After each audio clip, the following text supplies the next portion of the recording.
வருகிறது ஒருவன இந்திய தேசம் சிங்களனுக்கு இன்னொரு தேசம் ஆயிற்று என்று ஒன்று வருகிறது, இயல்பாக வருகிறது. இந்திய தேசம் சிங்களனுக்கு இன்னொரு தேசம் ஆயிற்று. உண்மைதான் அது. இந்தியாவும் ஒரு ஆரிய தேசம், இலங்கையும் ஒரு ஆரிய தேசம். இது கோபத்தினால் மட்டும் சொன்ன சொற்களாக கருத வேண்டியதில்லை. வரலாற்று அடிப்படையிலும் அதுதான். சிங்களர்களும் ஆரியர்கள், இந்தியாவின் ஆளும் வர்க்கமும் ஆரியர்கள். சிந்து சமவெளி நாகரிகத்தை, சிந்து சமவெளி நகரங்களை அழித்த அதே ஆரிய கும்பல் தான் நம்முடைய கிளிநொச்சி நகரத்தையும் நாகரிகத்தையும் நிர்வாகத்தையும் அழித்திருக்கிறது. 3000 ஆண்டுகால இடைவெளி இருக்கிறதே தவிர அதுதான் நடந்திருக்கிறது. இங்கே பேசிய தோழர் தா பாண்டியன் அவர்கள் தமிழர்கள் வரலாற்றை குறித்து வைக்காமல் இருக்கிறார்கள் என்று சொன்னார்கள். தமிழர்கள் குறித்து வைத்திருக்கிறார்கள்.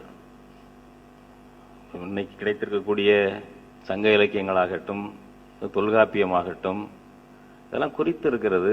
பல இலக்கியங்கள் அழித்து விட்டார்கள். இலக்கியங்களை நம்முடைய ஆட்சியும் இல்லை. சங்க காலம் மருவிய பிறகு களப்பிரர்கள், கன்னடர்கள், பல்லவர்கள், தெலுங்கர்கள், சிறிது காலம் ராஜராஜ சோழன், ராஜேந்திர சோழன், ராஜராஜன் காலத்திலே அவர்கள் தமிழர்கள் ஆட்சி நடத்தினார்கள். எல்லா செய்தியும் கல்வெட்டுகளாக இருக்கின்றன அந்த சிறிது கால சோழர் ஆட்சியில். அவர்களுக்கும் வாரிசற்று போய் தெலுங்கு சோழர்கள் குலோத்துங்கன் முதல் வந்து ஆண்டார்கள். அதிலிருந்து இன்றைக்கு வரைக்கும் நாம் அந்நியர்களிடம்தான் அடிமையாக இருக்கிறோம். விஜயநகர மன்னர்கள், மராத்தியர்கள், நவாபுகள், ஆங்கிலேயர்கள், இப்பொழுது டெல்லிக்காரர்கள், ஆக ஆயிரம் ஆண்டுகளாக நாம் அடிமைகளாகவே இருக்கிறோம். அடிமைப்பட்டவர்கள் எப்படி பெரிய வரலாற்றை தொகுத்திருக்க முடியும்? ஒரு அடிமைப்பட்ட இனமாக நாம் 1000 ஆண்டுகளாக இருக்கிறோம். இன்றைக்கும் அடிமையாக இருக்கிறோம். எனவே இந்த தேசம் ஆரிய தேசம் இந்தியா என்பது, அது சிங்கள தேசமும் ஒரு ஆரிய தேசம்தான்.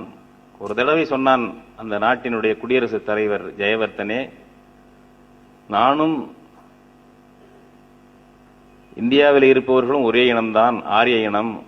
சந்தேகம் இருந்தால் இந்திரா காந்தி மூக்கையும் என்னுடைய மூக்கையும் ஒப்பிட்டு பாருங்கள் என்று சொன்னான். ஆரிய தேசம்தான்.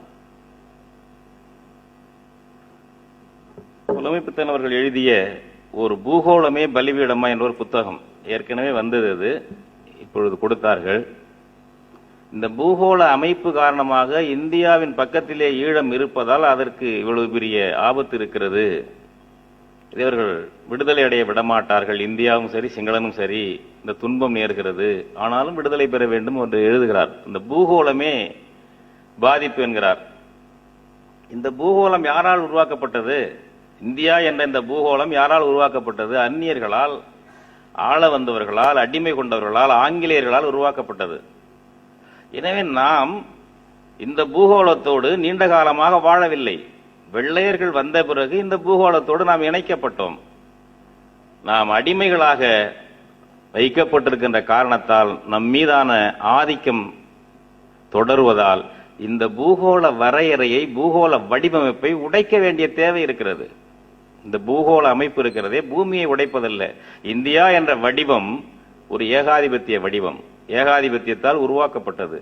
அது தமிழர்களையும், தமிழ்நாட்டு தமிழர்களையும் அடிமையாகத்தான் கருதும், ஈழத் தமிழர்களையும் அடிமையாகத்தான் கருதும். இப்பொழுது இந்த பெரிஸ் போய் டெல்லியிலே பார்த்து இருக்கிறார்.